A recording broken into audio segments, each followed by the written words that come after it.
joshing. Edgar Pasten. Did I get that right? I hope I got that right. Right. So he was supposed to come on last night, and literally my computer just decided to give me a giant bird right in the middle of me literally setting up the screen. It was like, oh, you got to be kidding me. Note to self. So this is the problem, right? But I thought I said we were just talking off the air. It's like in my fiction, when I write fiction, I make it a point that there's always like those little moments where just shit goes wrong because and not just for the good guys, bad guys too. There's just those moments where it's just like, come on, who does this? Like, how does this happen? But it does all the time.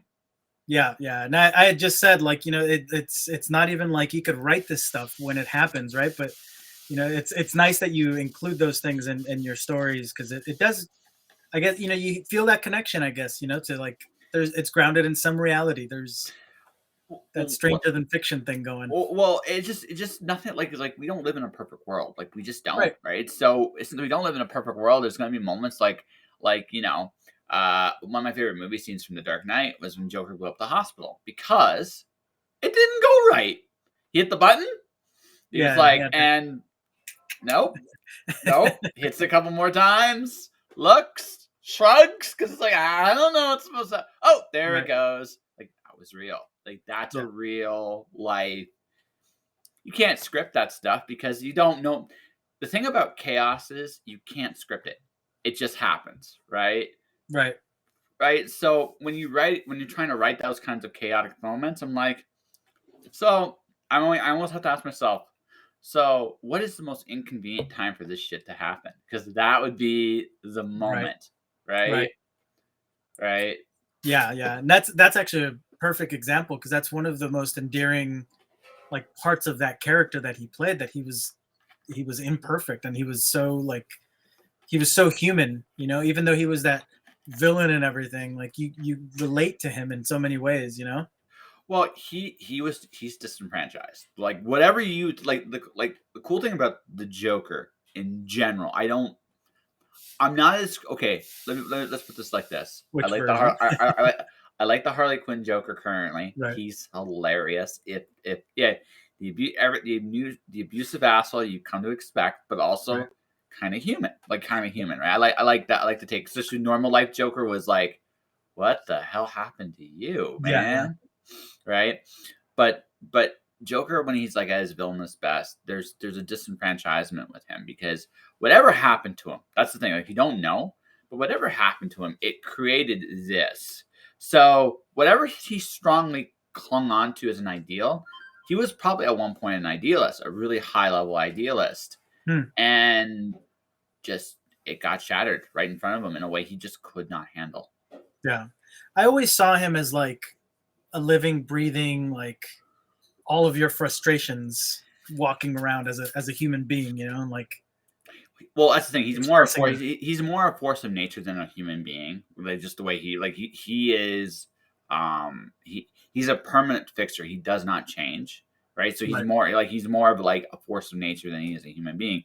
He makes everything change around him. Which is what makes him such a compelling thing. I think that he's been kind of done to death at this point. But he needs a break. But then again, I think right now Batman needs a break as a general rule of thumb. Well, yeah, I don't know. I think definitely a break from the latest versions of those iterations definitely did not do either character, either Joker or Batman justice. I think. I did like the more like basic mystery kind of show, noir kind of version of Batman to some degree.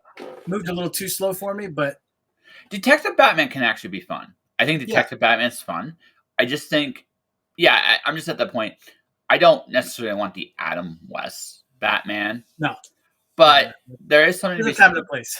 With a different time and different place. But the thing is, the one thing about it, right? He's like that. A different kind of Batman would be a breath of fresh air. Like just, my favorite Batman in the modern era actually was. I don't know if you ever read that Batman and Robin run by Grant Morrison, where Dick Grayson was Batman. Not. Yeah. I like Dick Grayson as Batman. I think he's perfect in that he's the opposite.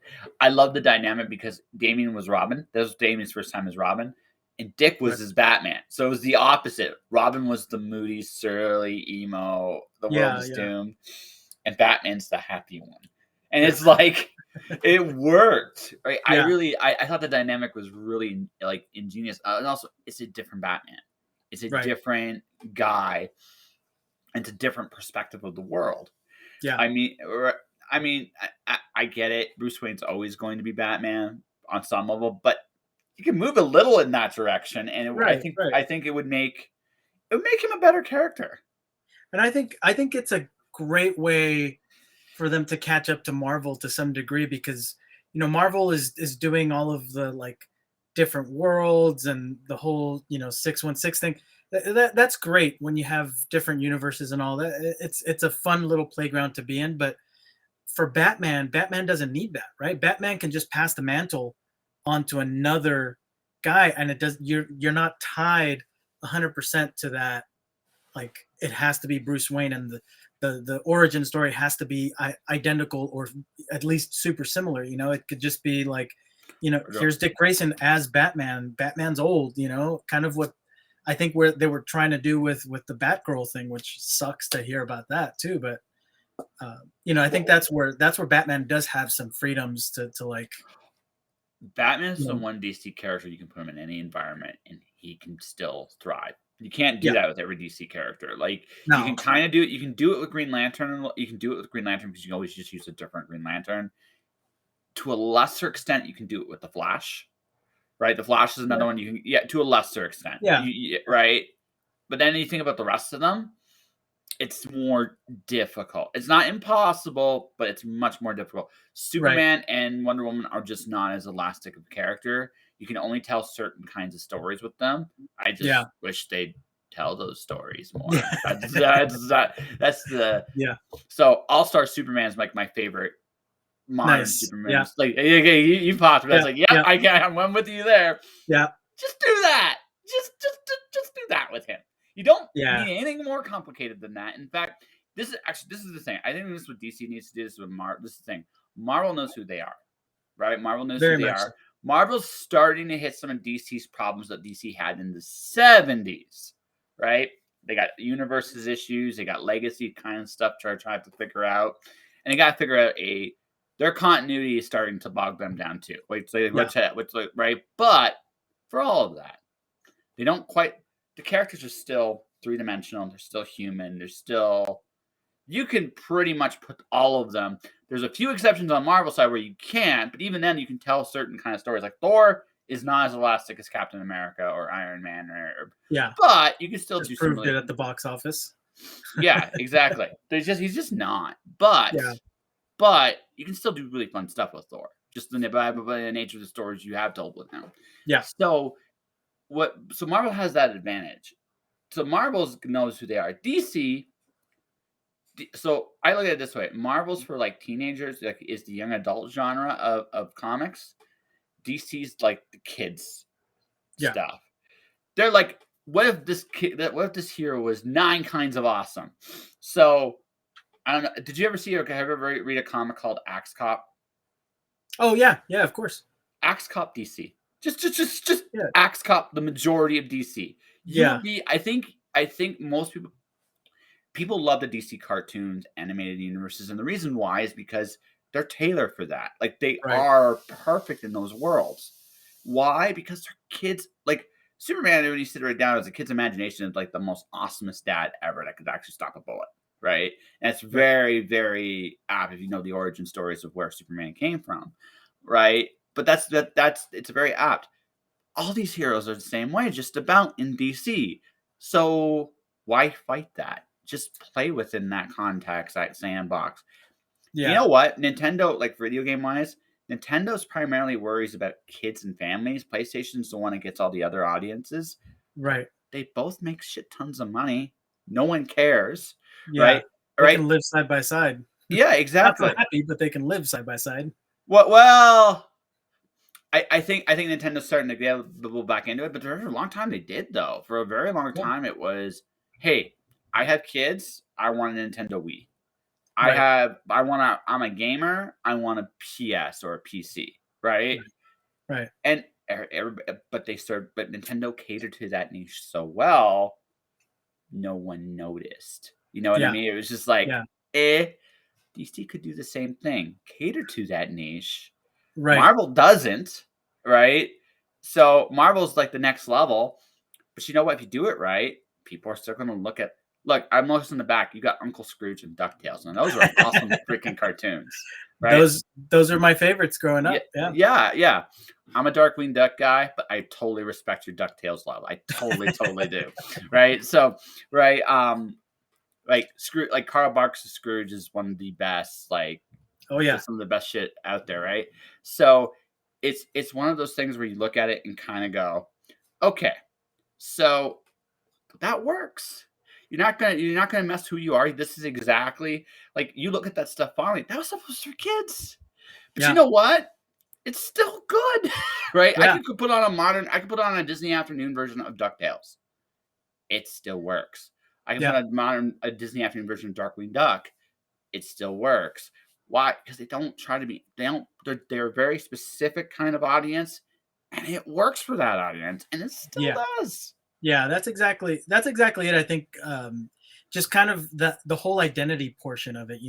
I always think of it as like, because I've had this conversation with a couple of my buddies, and the way that I've put it is, it's kind of like a Hollywood starlet growing up in Hollywood and being the darling, and then all of a sudden she's like, I'm 12 years old. I want to be the next sex pot, and like you go from like bread and butter to like, whoa, what the hell just happened? And I think that's what DC does a lot. It's like you have this brand that is built around this young audience, and they love the fantasy part of it, of like, you Mhm. know when you're in the playground, I'm stronger than you are. No, I'm stronger because I'm Superman. Nobody's stronger, and that's like your trump card, right? And Yeah. here it's like they're not happy with just the fantasy part of it. They're like, but now we want to be gritty and we want to see blood and we want to see gore, and it's like, but that's not your That's not what playground. You you don't are. play there, Batman. Like there are some characters that can play in there. Batman can play in that a little bit. Yeah, Green Arrow can play in that a little bit. Hawkman can do that a little yeah. bit. But you don't really like. Here's the thing: when I watch a Teen Titans like the Teen Titans cartoon, Love that show. yeah, most people do. Why? It doesn't tend to be anything other than what it is, and Yeah, you know what? It works. You can it's still humor. It's the teamwork part of it. Yeah, you that's can still that's the have great formula. you have great character you meet great character moments that feel adult, Yeah, but you don't actually need them to be in adult situations.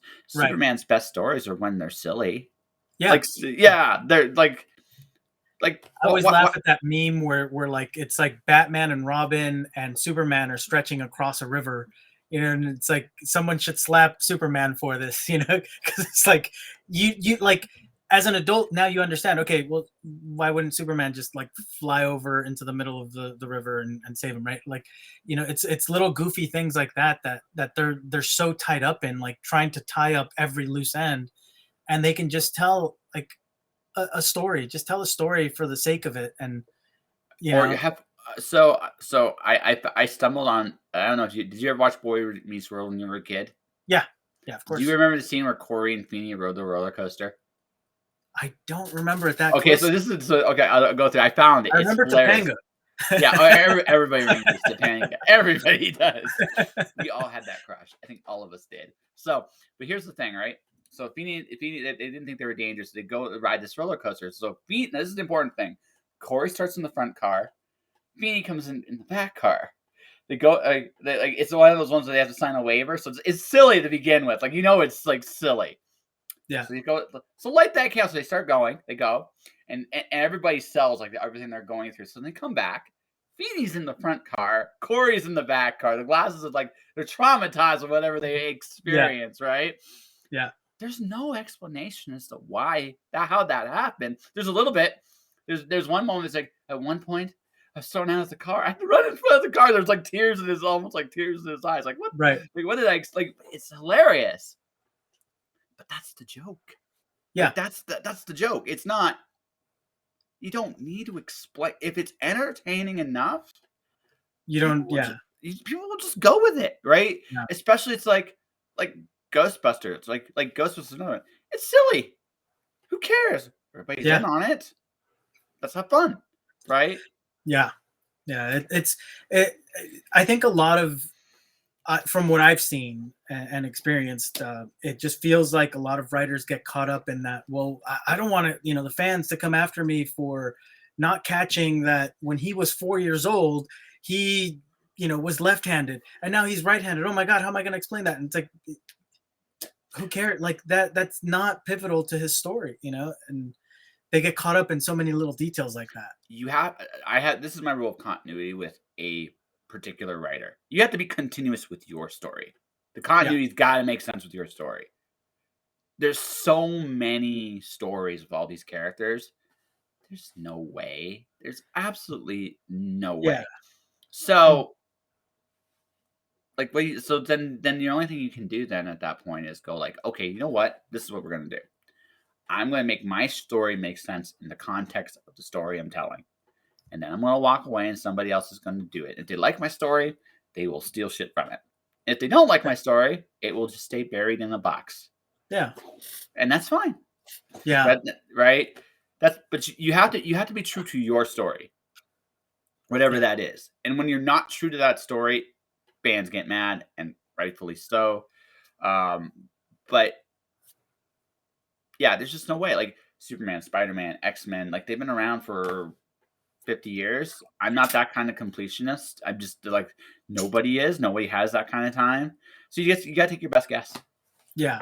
I mean, I had to go through that. I think I had mentioned that that I did a few years for Saban Brands where I was on a lot of things, a lot of products. I was in charge of developing products for Power Rangers specifically, and in that, of course, the comic book came up, and there were all these like, okay, you have to watch the show closely, and you have to make sure that every little thing. And remember in that episode number 67, he pulled out this jersey, and he was Jason was wearing number 55, but then we can't have him in the comic book, and he's wearing the number 31. You have to match those things up.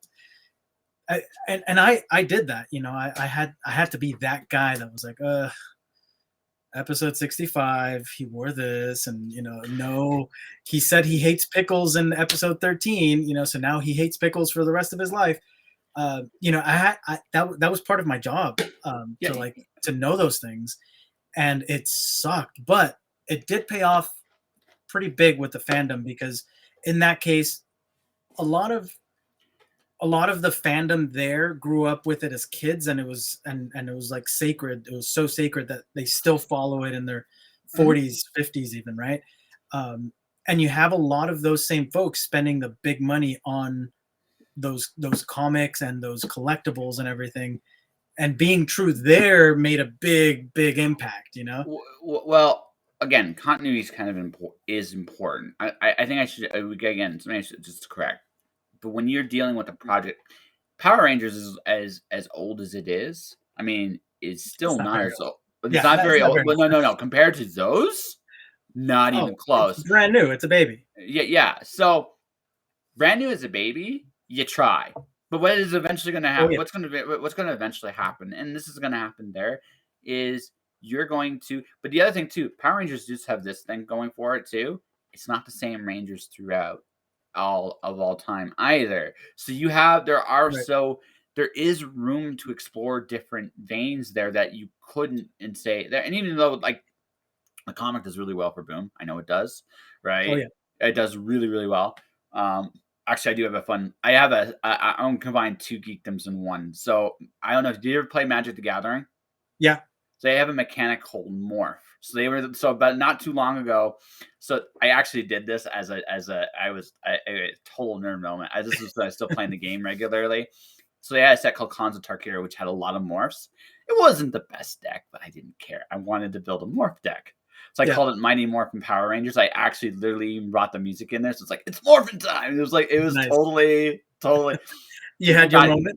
I had my, actually, people got into it too, because you know what? Because it was just me having fun. People just said, "Oh, he's just having fun. Fuck it, I want to get in on the fun too." It was just one of those things where they probably could have beaten me a lot sooner than they did, but because it was just one of these absurd little, it was just so absurd. Yeah, I have to see this play out. I just have to see it play out, right? Right. So, if you have enough fun with something, you will draw people in. That is the general rule of thumb. It doesn't matter what it is, right?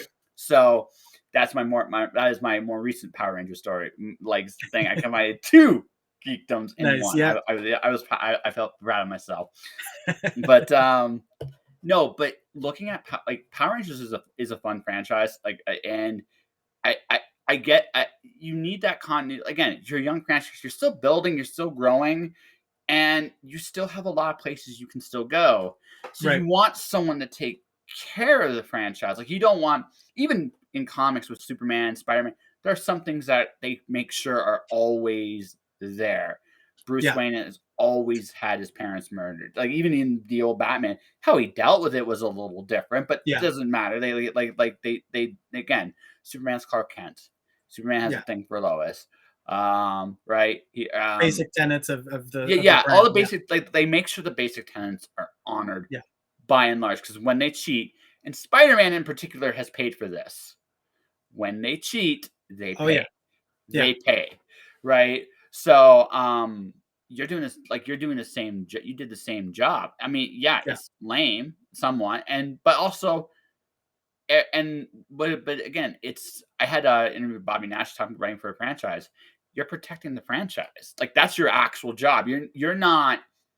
It's not that you don't want to have fun with it, or you don't want to see these stories. You're like, but I also want to get paid with this franchise. I want to make sure that the fans' expectations, because it's become that hit, right? You're just fulfilling those expectations. Yeah. That's not. I mean, it's a lame job. Sure, I'm sure it was lame sometimes. Sometimes you're like, really? But when you're about 300 hours into Mighty Morphin, you're like, God, I've watched this so many times. It can get to be a little bit of a drag, but I had a lot of fun. I didn't grow up with Power Rangers as a fan, but when I started working there, of course, you get a paycheck and you're like, I love Power Rangers now. I'm a super fan, and part of my job was to know it forwards, backwards, inside and out, and I think that's you hit the nail on the head earlier when you were saying a young franchise should do that. DC, it's way dude, you're about 50 years too late for trying continuity stuff. Hitting those basic tenets of the storyline of his parent, Bruce Wayne, he's a billionaire and his parents died and all of that good stuff. I mean, you hit those milestones along the way, but there's big details within each one of those stories, and then you have little islands that live, and then you have fandom fighting over which one of those stories is actual canon, and DC never comes out and says, hey, this little stream here, as crooked as it is canon, right? Whereas Marvel has done that all along. They don't deviate. I mean, they do. They have hit that point where that is becoming a problem. But that's their multiple worlds thing. That's it's so cheesy, but it's worked for them. But DC's never addressed it. They've never even said this is where I was. They've tried. So they've tried, but okay. So the original. I'm not talking any of the crises now, because that they all hurt. Yeah, that's a whole. Yeah. But the original Crisis was an attempt to address that. Yeah. They did a lot of things right. Their biggest mistake, their biggest one, I think they had actually done this. They may never have had to have done it again. Superboy and the Legion of Superheroes was an awesome run in the 70s right up until Crisis. And then when the Crisis was done, Superman never was in the Legion. And it's like they shouldn't have messed with that. I think that's the right. And you wonder if that's like a rights thing, if they didn't have the rights to use that somehow, because there's DC is crazy that way. I I've heard a lot of things where like there's individual contracts and there's like these clauses and stuff, and they one person writes a story and it gets really good, but then they're like, um, I don't know that we want to renew with that person, and so there goes that entire storyline. I mean, come on. Well, I actually I know one example where that actually happened. It was so I'm a big fan of I was a fan of Peter David's Aquaman run, right? I'm being very specific here for a reason, right? Yeah. Right, but that run was really good. It's an amazing run. It's a little undervalued today because of everything that's happened to the character since. But that run was really good. He's lost the hand in that run. He had a really cool arc. Well, he wanted to turn him into a water elemental because that was just where it was going to go. The next step. Yeah. It was the next step. So they told him no. Okay, so he's like, okay, what do you want me to do? Because he understands it's not your like that's the thing. Like Yeah. you're safeguarding a franchise, and anybody creating stuff in the franchise understands it's not theirs. It's Saban's, and Saban's going to protect. Like, totally understand that stuff. Yeah. So what are you gonna do? And when they really didn't give him a good idea, he quit. Right, because they didn't really give him anything good. So years later, they kill him off, and he comes back as a water elemental, and you're like, of course they did. Yeah. Right, and then you look at it's like, why did you mess this up? Like you had a good thing here, and why did But I think I mean Marvel's certainly done their fair share of this stuff too. I think what we're going to see in the next, we'll say next 10 years, Marvel's going to hit with the problem DC had in the late 70s, early 80s, where they have so many Earths, it's going to get hard to keep track of who's doing what, when, where, how, why, and you're like, yeah, and that's the thing. Like you invest so much time into a story, and then, like let's just say for myself, I went off to college and I didn't have time to like keep up with my stories, all those comics that I was reading, and I come back to it 2 years later, and none of what I read mattered anymore. It was like there's a completely new thing, and at that point I was like, well, I was so heavily invested in that story. Even like this one might be better, but I was so heavily invested in that particular story. Like I want to know what happened there. And yeah, I can go and buy the old, the back copies and all, but I was expecting like continue it on into the next arc, or next big event that he goes through. But I just felt cheated every time that happens. I feel cheated. Like you invested all this time and money and energy into reading these stories and keeping up with it, and then it's like we are changing directions and none of that matters anymore. Forget that Batman did XYZ. Now Batman's gonna do this, and it's a different Batman. Like, that just kills me. As a fan, I lose interest. Yes. No. That's Spider-Man's Marvel's mistake that way. DC has made more of these mistakes, but Spider-Man's been that mistake. But that's Marvel's big mistake. Because they're like, hey, we want to unmarry Peter. I'm like, why would you unmarry Peter? It's like, get him a divorce. It's easy. We don't want to give him a divorce. Torture the character. How do you torture the character? And a divorce can be pretty torturous. I've heard stories. It can be it can be quite hellish. So you do it right, you can have your torture, right? Yeah. But no, I mean that's just it. Like the thing is, everybody gets into a story wants a payoff. You have to pay it off. Now you don't have to stick to continuity once you pay it off. Once it's paid off, cool. Move on to whoever next is going to tell the story. Because that's the nature of a franchise. Now some franchises have a really brilliant way of doing it. I think Doctor Who is the most brilliant way of doing it. Hey, we're going to tell the story of this Doctor, and when we're done, new Doctor. Close it up, and new Doctor. It's brilliant because I don't always want to watch a Doctor Who. With some Doctors I'm a fan of, some Doctors I may not be a fan of. But here's the thing: you always got a chance. So if it's a Doctor I'm not a fan of, sucks, but I don't have to wait that long. And then a new Doctor will come in, and maybe I get to reinvest all over again. Or maybe I can just also, my other doctors are still now in their own little collective spots and places. That's the other thing too. I think this is where comics in particular are behind. Is so you have an Uncle Scrooge right there. That's Carl Barker's Uncle Scrooge. Mm-hmm. You know Good they eye. need. Yes, it's good stuff. You can't help but notice the good stuff, right? But here's the thing: that run has got Carl Barker's name and his run. They should be doing that more with every franchise, not just the classic ones, the modern ones too. Grant Mm-hmm. Morrison's Green Lantern run, J. Michael Straczynski's, we'll say his original Amazing Spider-Man run, extending the end of that stuff. But they do so, right? J. Michael Straczynski's Spider-Man run, or Dan Slott's Spider-Man run, or Jason Aaron's Thor run, or let me think here. Just think of another really, really big run. I'm trying to think of a really good DC run here. That's recent. We'll say Scott Snyder's Batman. Right. So that was a good run. So you do those things, and suddenly fans have their spots, right? So now you make it that the creators on these properties are the start and end points. They got they tell their story, they end their story. No one's going to feel cheated that way. You got a natural. Right. No one's going to feel cheated that way.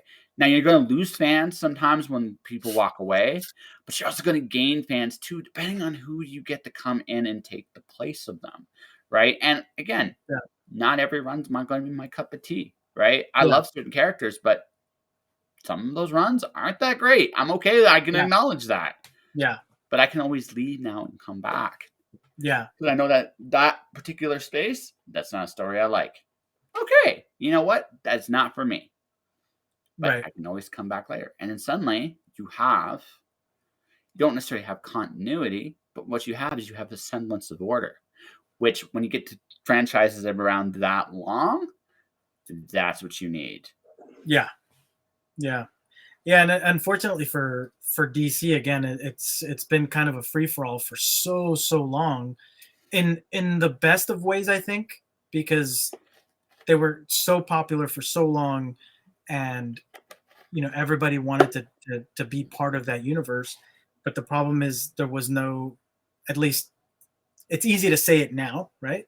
That there was very little oversight into like what can be done, what can't be done, because that's a very modern idea of what I did with Saban, which was basically being franchise police, right? Yeah.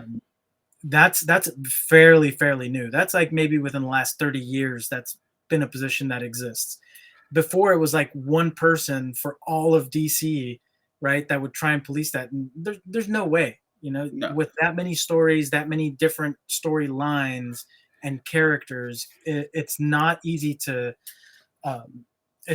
service that many characters as one person, very accurately.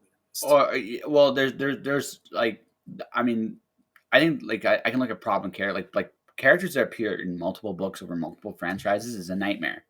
When did this happen? Right? And this one, I'm going to say Marvel's slightly guiltier than DC on. Like, think Wolverine. There was a point where Wolverine was on every team.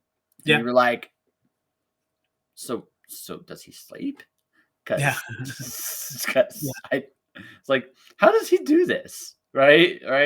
Dude, they literally should have had him show up in one book like this. You want to talk about like one of those little chaos? Opinion on omelets. Who doesn't like omelets? I like omelets. Throw everything in, just like DC. Exactly. But yeah, they honestly should have done a little joke where Wolverine joined a team and then just never showed up. Like you just like or he's always sleeping in the background or something, right? Yeah, exactly. Like there's those moments where turkey or cool. Why not? No, so but like I said, actually I should ask this before we go deeper into your stuff here. What's your favorite Power Rangers run? Because you had so many series. Like which one did you really like? In terms of like the TV show? Yeah. The TV show? Well, I mean, I watched every single episode until what was the last one? I think Beast Wars was the last one that I watched like 6 episodes in before it was released and stuff, but I think it was somewhere around there. Okay, so that's still a decent amount of the franchise. Oh, it's thousands of hours, man. Yeah, I know that, exactly. I had to be on top of.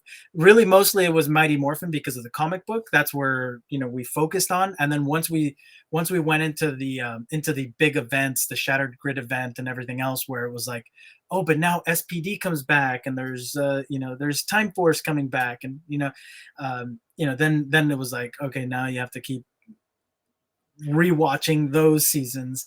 But I would say probably a favorite um, outside of Mighty Morphin, because it feels like a cheesy answer to say Mighty Morphin. I would say SPD, probably another one of my favorites. That's fair. A lot That's of good fair. stuff there. Actually, I was gonna ask that if my Morphin was gonna be your favorite. What's your favorite story arc in there? Within that, Yeah. I think there's a nice moment with Trini specifically, but um, yeah, I don't know. I don't know that there's like a really big like arc Yeah. moment for any of them, because they're so like they're Most of so them, most of them, formulaic. most of them are tiny and compact. Like for Yeah. me, for Mighty Morphin though, it was the original Green Ranger arc.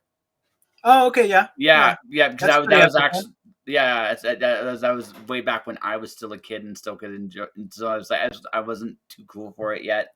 Yeah. Now that I'm older, I collect Ninja Turtles, and I read the Ninja Turtle Tower, and it's like, yeah, okay, I can see why I like both. I can Yeah. kind of see it. I Yeah. can Well, see he it. owned both of them for a while, so Yeah, that makes sense. But yeah, yeah, I think I even like the like Billy's turn, where he was almost like on the spectrum at the very beginning of the show, where he was like like closed off and wasn't talking to anybody. He was like the ultra nerd, and then eventually he blooms into this kid that's like entering dance contests and that kind of thing, and being accepted within his little clique and all. But yeah, I mean, there's a lot of nice moments. They weren't too overt with any of the things that they did, but um, you know, it, watching everything and having to catalog those yeah, streams, you start to see some of the things that they were going for. But I mean, there's so many little moments that are sprinkled in Well, yeah, and that are fun. yeah. Oh, well, like it. I mean, it was an incredibly formulaic show. I mean, Yeah, back in the day, it's totally formula, but at the same time, but that's why we loved it as kids. I mean, that's yeah, why there's but that, like, what's coming. You yeah, know, no. Again, there's nothing wrong with formula. And if it's done, if the crowd expects a certain thing and you give the crowd that certain thing, there's nothing wrong with it, right? yeah, And every once in a while, like I said, they did the Green Ranger. They did another arc, not quite the Green Ranger arc, but they did something quite like that when Zed was took over somewhere in yeah, there. yeah, They did something like that. Once in a while, you need to do something like that to make it different. yeah, But but people want to see the really giant swords. People want to see martial arts. People want to see like the cool yeah, morphs. You gave it to them every episode. There's nothing wrong. right, Listen, at the end of the day, servicing if you're a fan, if people are a fan of something and you're giving those fans what they want, you're doing good. Right? It doesn't yeah, matter what it is. yeah, Right. So yeah. Wholeheartedly agree there. yeah, that's it. Again, it's one of those. It's one of those things we got to realistic. Like when you're younger, when you as a creator, when you're younger, you're going, I'm going to change the system. Then you get a little older, and you're like, wait. So the system is basically I'm giving the people what they want. Yeah, yeah, That's not a bad system. yeah. Now, again, you can be cleverer As about long it. as you're still having Yeah, fun, and in this case making money, then yeah, yeah, absolutely, give right. the people what they want. Yeah. No, well, that's ultimately what it comes down to, right? Like when you're doing like I'm not going to say creativity. I had a good debate with an author about this, whether writing is a customer service or not. But ultimately, what we're doing is creating an experience and a feeling and an emotion for whoever's engaging in our stuff. Yeah, If we find enough people that really like what we're doing and they want us to create that same feeling over and over and over, it's like why a rock band sings their greatest hits all the time, yeah, right? Hey, people like it. yeah, All right. I mean, yes, you do need to make new songs for your own sanity, just sometimes, because doing the yeah, same thing over and over and over again is I'm sure that, again, going back to your days of policing, I'm sure there were days you were like, "Oh, Many, right, many. yeah, why am I doing this?" Right? But at the end of the day, you're like, but that variety, but again, having a little variety and then realizing, "Hey, we're just giving people what they really want." That's not that's a every Yeah, creative wants to do that. Every one yeah, of them. yeah. So, I mean, kudos to Saban for coming up with a really fun concept, right? Oh, Right, right. right, kudos to them. I mean, that's hey, never knock a hit no matter where it comes from. Power Rangers still has an impact to this day, Yeah. right? I'm Oh actually yeah. kind of surprised in some ways. They've rebooted Ninja Turtles in a bunch of different ways in the last few years. I'm Mhm. almost shocked they haven't really done a serious attempt, like a really, really big attempt at doing Power Rangers. Yeah. Yeah. I mean, it's one of those things where it's under the radar for the most part, except for those that are, again, the super fans that are, 40, 50 years old and still following it, and like they're watching the kids show on Nickelodeon, or they're following the comic and the video games and all of that good stuff. It does pretty much stay under the radar. It's one of those kids shows that's like it's still plugging away. It's still, it's you can still expect the same things. The monster is going to come out. They're going to have some issues. Monster's going to get big. They're going to defeat the big monster. Like Yeah, it's yeah, those yeah, yeah, moments yeah, yeah, yeah, yeah, that yeah, they yeah. just happen every time. Like And I almost expect, like, I wouldn't be shocked. I would almost make a bet with you on this that they would do it sometime before the decade's out. They do a movie because I do think if they did it right, right, they could have some fun with it. yeah, yeah. I mean, Yeah, the attempts that have been made have been okay, but I think it's one of those things where again, you need that one, the continuity thing, like let's put that aside, but you have to know who you're catering to. And there was a there there's a lot to say there, but I think it's a fun franchise, and there's yeah, so much there. It's so rich, and there's so many actors that yeah, that have come exactly. out of it for them. So Yeah, yeah, yeah. No, so that's what I'm saying. Like, I could see it. I could see someone going, you know what? Because like Ninja Turtles, about every 10 years gets another shot. And again, right. if you look at the demographics, they're about the same, Yeah, right? yeah. They're about the same. Turtles is a little older than Power Rangers, but not by much, right? No, I So mean they were considered, when I was there, that was our number one competitor, regardless of whether it was on air or not. It was the competitor yeah, because it was split merchandise wise. It was either you get Ninja Turtles or you get Power Rangers, yes, and that's how the because kid audience was split. it's the same demographic, right? So Yeah. just it makes total sense. But yeah, it's also why it's like you guys should cross over because you also just Yeah. naturally fit way better, Well, they right? did they did cross over a few times now. Not only like back in the '90s, but they also did that comic book crossover. I actually because I got I like mine. I was a turtle guy, so the inner Yeah, nostalgia of Kevin. I saw Kevin Eastman's name on Ninja Turtles back like a few years ago. I was like, I'm in. I don't care. yeah, I'm in. I don't care. I didn't get yeah, everything, but I got that run. But that yeah, run crossed over with the Power Rangers, and I was like, yeah, okay, I gotta see this. And seeing like Shredder with like a Mighty Morphin Power Coin was yeah. actually kind of like, okay, this is not what I expected. But again, you can have fun like that with Right, those right. franchises, right? So, but anyway, let's see. We've talked stories, talked continuity. Okay, so you went from stories to continuity. You developed toys. So you're still creating stuff, right? So Yeah, of course. Yeah. Right now, I'm aside from my 9 to 5, I am also writing, lettering, overseeing my own comic. I have a comic called Amerikaiju, and Amerikaiju is it's a fun story. It's meant to be a little bit younger audience than than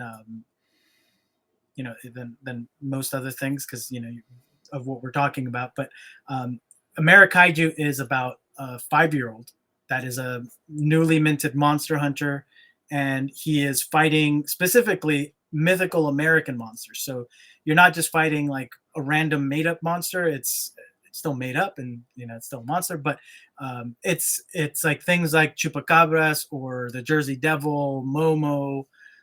He's going to be battling those monsters that are um, native to the Americas specifically, and that a 5-year-old fighting a chupacabra. Yeah, okay. Yeah.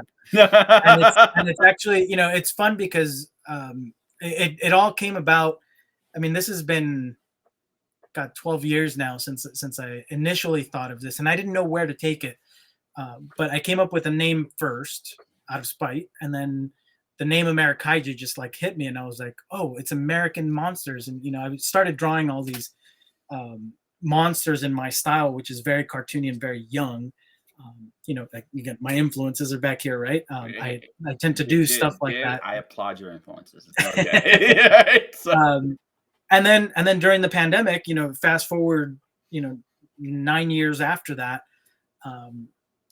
found a lot of time on my hands, obviously, during the pandemic, and my son was 5 at the time, and one of those days were beyond the day-to-day, like little things here and there that he would pitfalls of, like he tried something and didn't, I give up, I'm never going to do this again. He would practice on his guitar and it was like, I don't get it, I'm done, and now he's like playing music, right? But lessons that I wanted to impart on him, and the whole Amerikaiju thing was still kind of bubbling in my head in the background.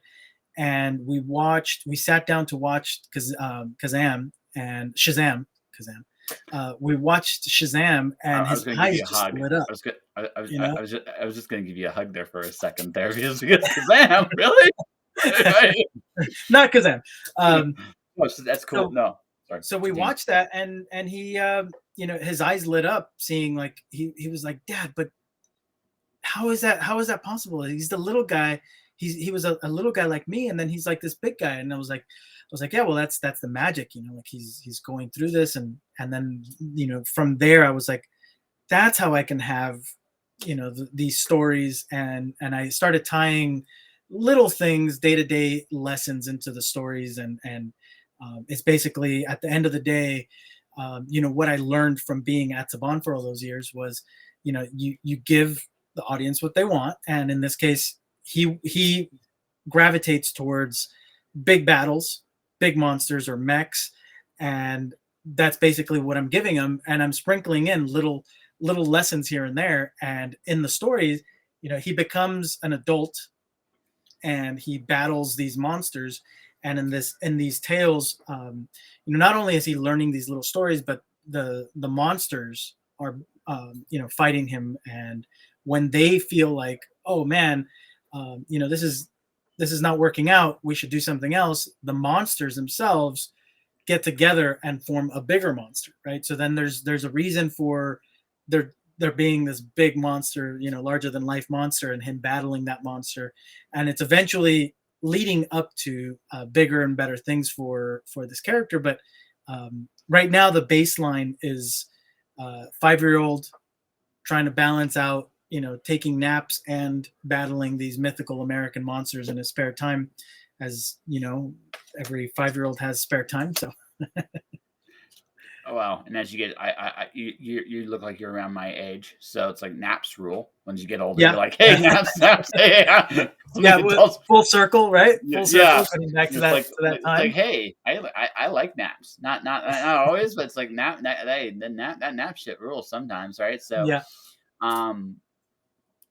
Sounds to me okay. So it sounds to me like, honestly, you wrote this comic for your son. That's an awesome 100%. And that's an awesome reason to do a comic. I can definitely see how. Also, the one thing you just pointed out, boys haven't changed in 100 years, right?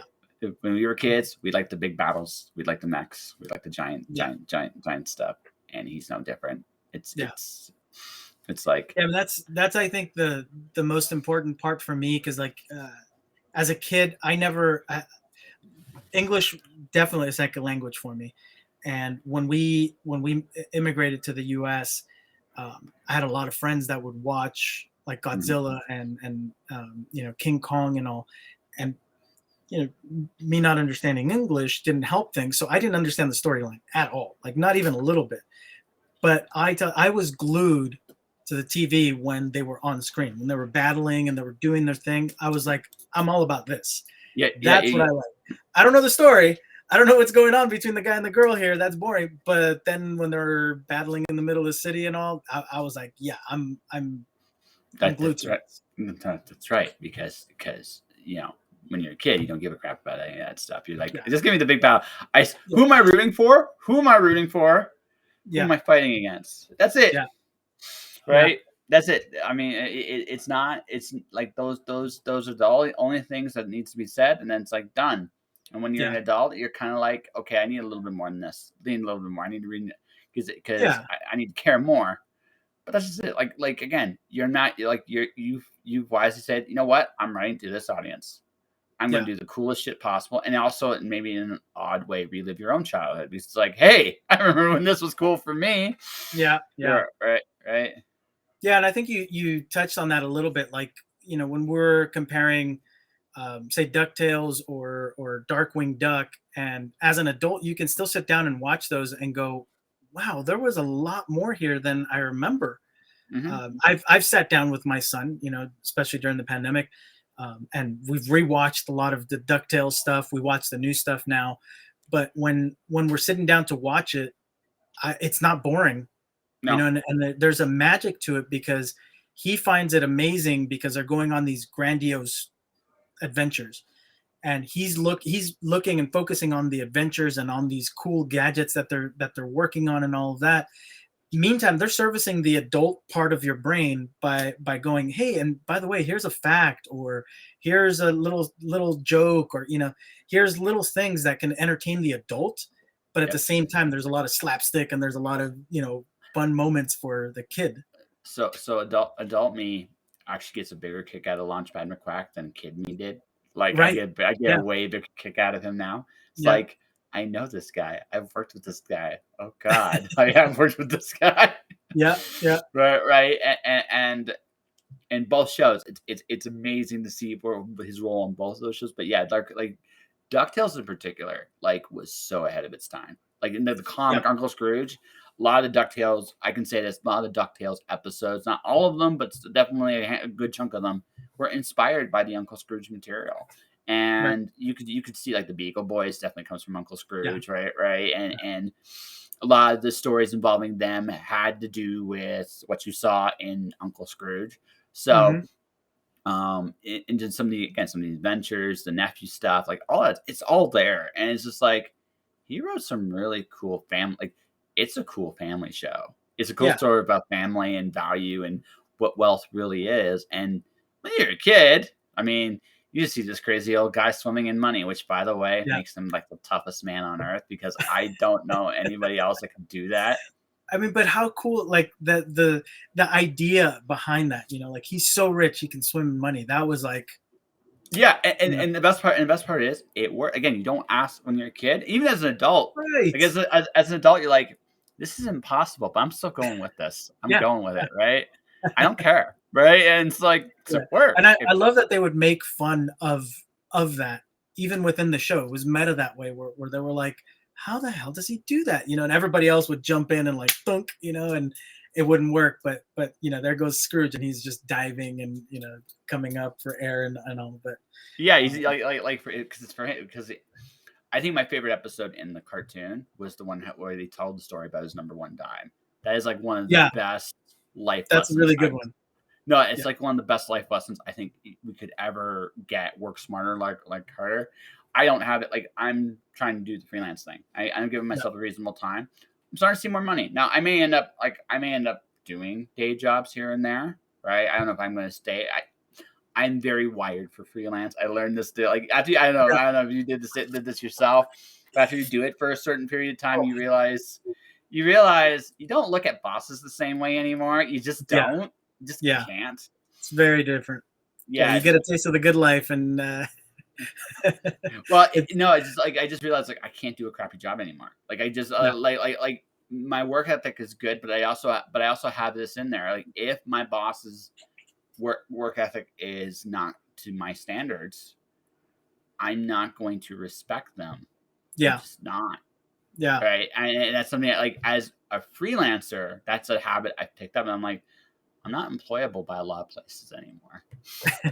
It's like, oh crap. Yeah. Right. right? I'm just not, because I don't have the ability anymore to look at something. I can look at something honestly. It's like, if you don't care, I'm not going to care. That's just how, like, what I've come to, right? So it's like, I can do contract work. That's what I can do. I can do contract work. I can do like part-time stuff maybe, but yeah, I don't know if I could do, maybe with certain companies. I don't know. Like, there are companies where they really do value their employees, although that does seem to become a more of a rarer. That's a rarefied era these days. 100% sure. Yeah. But the ones that do that, I think I could work for that. But the ones that can't, it's like, and it sucks, because that all 100%, like you're saying, comes down on what kind of leader you have, and if that person hasn't been equipped to be a leader, and in these days a remote leader, then man, it's murder. I've had a few clients over the last 3 years. I ended up the company that I work with literally went bankrupt February of 2020.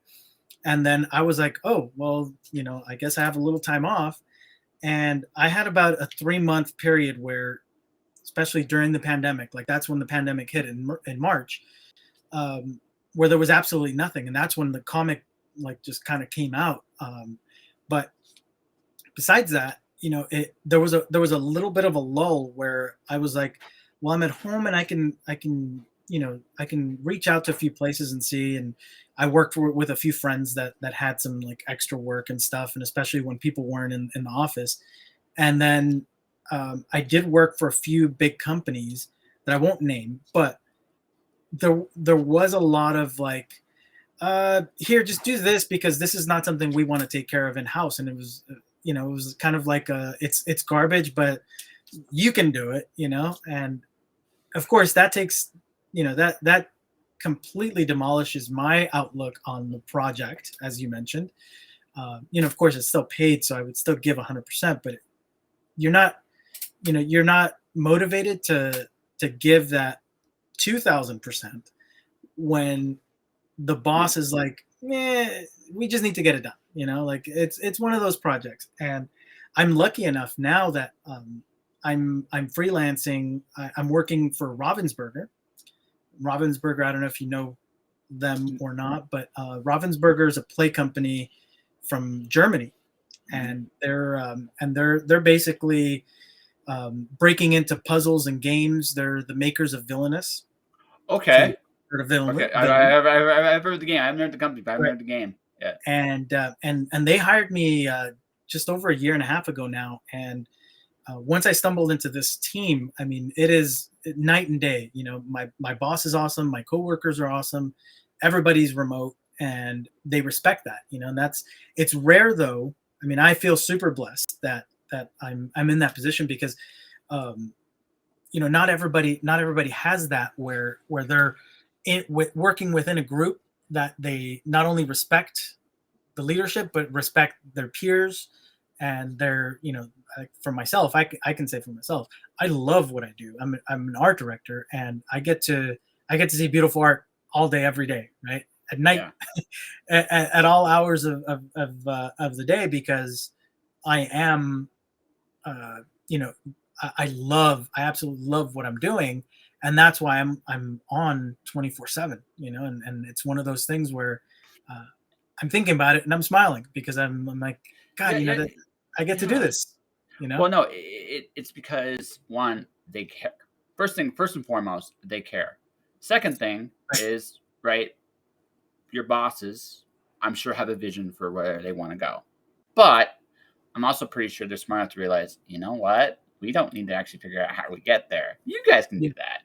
Yeah. But we care. And all they really want from you is, we want to be in the loop of what you're doing, because that way we understand. Again, communication is important, right? Especially in a remote setting. It's super, super important.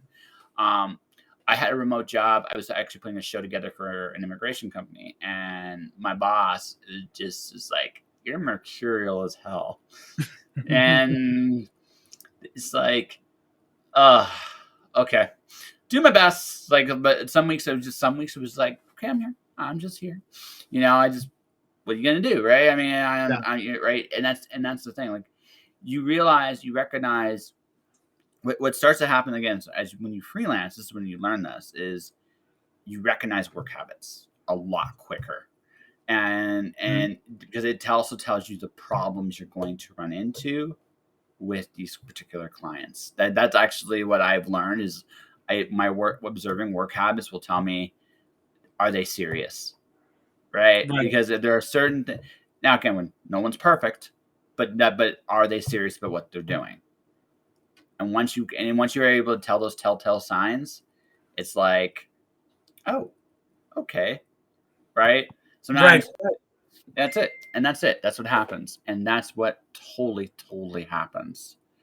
Yeah, and I think that's where you know, as a freelancer, it's super difficult to find that actively, because not, you know, let's just say you really love the team, like in my case, but if they run out of work or there's, you know, there's nothing, then you still have to eat, you know, and you still have to get out there and do your thing. So you know, you live by the sword, you die by the sword, but it's a lot of fun in the you know, in the process. You're running around and doing your thing, you know. Yeah. So, all right, we are unfortunately running short on time, ladies and gentlemen. We only have a few more minutes left to go. But before we go, let me ask this: are you on? Is it a Kickstarter you do, or do you just regularly release the books? A little bit of both. So the last 2 volumes, I've done volume 1 on Kickstarter and volume 2 just recently on Kickstarter. Not that recent. It's been about, I think it's been about 3 months or 4 months now since that one ended. And I am just about ready to start shipping out books and stuff. So the next volume will most likely have something completely different, you know, for how I release it, because I've tried the Kickstarter thing, and I think we're getting more traction, which is great. But I think I need to hit the ground a little bit more and like really get out there and do marketing in a completely different way, you know. May I offer a suggestion? Please. So your audience is your 5-year-old son, right? Yeah. Or how is he still 5, or is he older now? He's 7 now. He's 7 now. 7. So okay, still in that age. Okay. So what you should be doing, honestly, is try to get into schools and talk to kids. Oh yeah. That's your bread and butter. That is where you, that's your bread. I don't know what bookstore. I don't know what bookstores are like in your part of the country right now, because I'd like the bookstore and like the book publishing industry is going. We don't have time to really go in depth with this one today, but I think you're as well aware as I am. The publishing industry is going through a massive evolution right now about how that looks like. Control. So I don't know if a bookstore is the right spot. I mean, I'm sure, like, don't get me wrong. Yes, ultimately, yes, but it may not be the right path right away for you, right? Right. And the one thing about Kickstarters is you're trying to cultivate a community fan base, right? That's what you're trying to do. So it's important to create materials for who you are, what you represent, and more importantly, what your story feels like, right? Yeah. That's basic marketing 101. I'm sure you're aware of that stuff. But yeah, like if I were you, I mean, it sounds like you have a pretty cool slam dunk with kids. I mean, I right. So I mean, I would be like contacting school boards and seeing if you can actually get in and do book talks, bring a bunch of your books and get into the libraries in the school system. Yeah, that's exactly it. My wife actually started a while back to donate some of our extra comics and some of the like misprints, because I'm printing all of this stuff here, and some of the misprints and all. She's like, well, I don't want to throw this out just because you cut it like this much crooked, or you know, there's little things here and there. And I was like, well, I can't sell it like that. And then she got in touch with a few of the libraries, and you know, they were like, yeah, we're happy to take them. I mean, you know, free comic book day, or you know, that kind of thing. And we were just like, no, it's not even like to celebrate free comic book day. It would just be like whenever they're ready, you can have them. And we've had good success there. Obviously, you know, like giving stuff away is not that difficult. But yeah, that's actually one of the avenues that we're thinking of for the comic, just to do more outreach, because his classmates love the comic.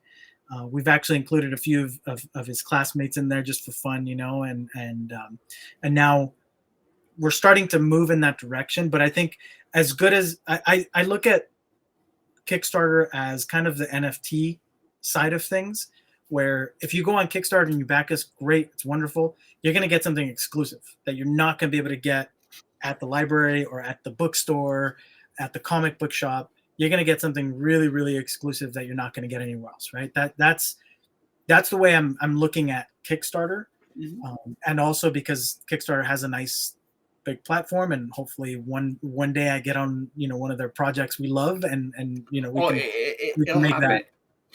But I mean, part of it is you just gotta build your community up, right? Yeah. So the thing about Kickstarter is, so next year I'm doing 3 books on Kickstarter. So 3 separate stories. Oh man. So one, this is my first illustration. I'm a writer. I do novels. I'm actually going in from the novel end of things because novels and Kickstarter, like novelists and Kickstarter, they haven't really played with it. But I'm like, why wouldn't you? Like, I don't care about awards. I just want readers. And I'm like, and you understand that mentality completely. It's like, I don't care. Just give me readers. Yeah. So I'm going to go to places where, so the thing about Kickstarter, and I realized this, and I'm sure you saw the Brandon Sanderson, like mega Uber explosion. Well, we're going to go full circle in Disney and wrap this up. Right. So it wasn't, yes, it was because it was Brandon Sanderson to some degree. Absolutely. Yeah. But the other thing too is he offered a very unique service. He offered basically a subscription service for 1 year of his stuff exclusively to an audience. Right. Right. That, if you really sit there and think about that, that's brilliant. Because what he's basically done is, remember the old comic book days where you would fill out these subscription forms and catalogs and you get into the sub list for like a year? He did that on a Kickstarter. Right. And it worked really, really well, to the point that he has to build a freaking warehouse. But that's a good problem to have, right? Yeah. Right. I have to solve that issue.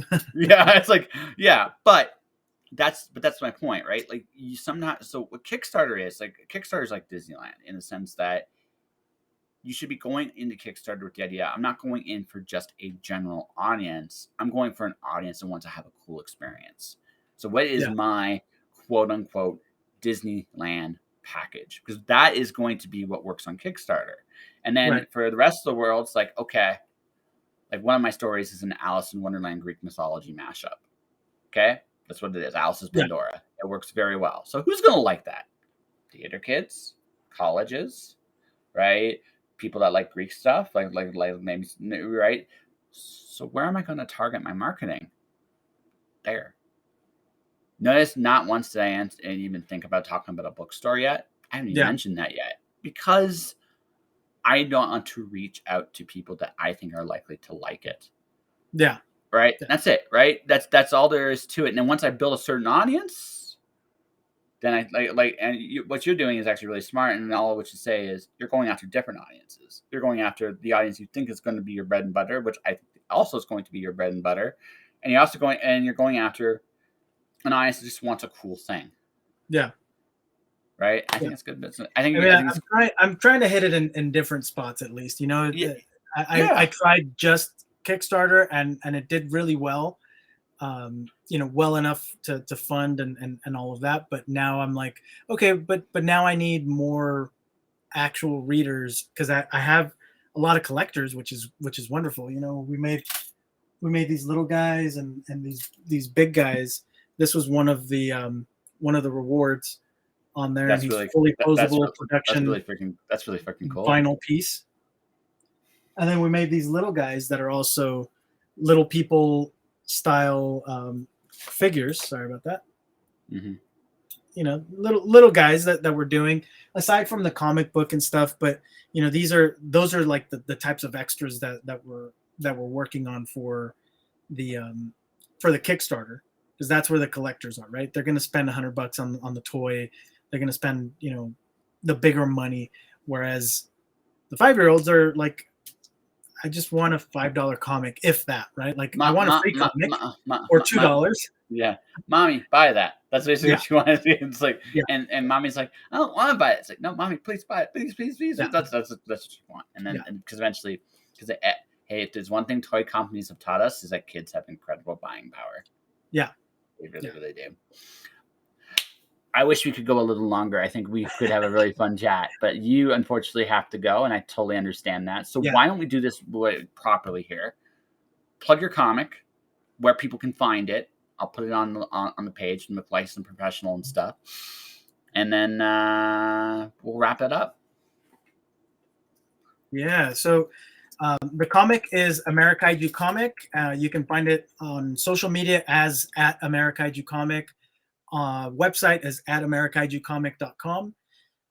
And you can find us on all the social media platforms. I think we even do TikTok, even though I am horrible with TikTok. I feel so old when I try. I did my first 1,000 view video on TikTok. So really? Yeah. No. So congrats. I've been experimenting. I make videos to advertise for projects and creatives. So I've been playing with TikTok, and no, I've been hitting success. I kind of have I think I have a formula that works. But I'll do the wonderful plug for that at the end. Yeah. Amerikaijucomic.com, ladies and gentlemen, is where you want to pick up the issues, and they're all there, like trades, singles, and that kind of stuff. Yeah. So I have trade volume 1 ready. Issues 1 through 3 are ready to ship, and I'm releasing issues 4, 5, and 6 within the next. I would say by September 1st, we'll be shipping those guys out as well as volume 2. Oh, right. Yeah. And that's the only. And go say hi to Edgar here. He's a really cool dude, right? So for everybody watching, everybody listening, this is my advertising services. I do video projects and I make words, graphics, and pictures, whether about your projects or yourselves. You can definitely go and check that out. There's the website there for everybody watching, everybody listening. And that will do it for this week. I want to thank Edgar really, really much because things really went wrong right at the last minute last night. So I'm glad you came out and you were willing to come on and do this again. So I appreciate that, bud. Of course, man. And to everybody watching, everybody listening, thank you for watching. Thank you for listening. Stay inspired. Keep shining in the dark. And I'll see you guys next time. Thank you.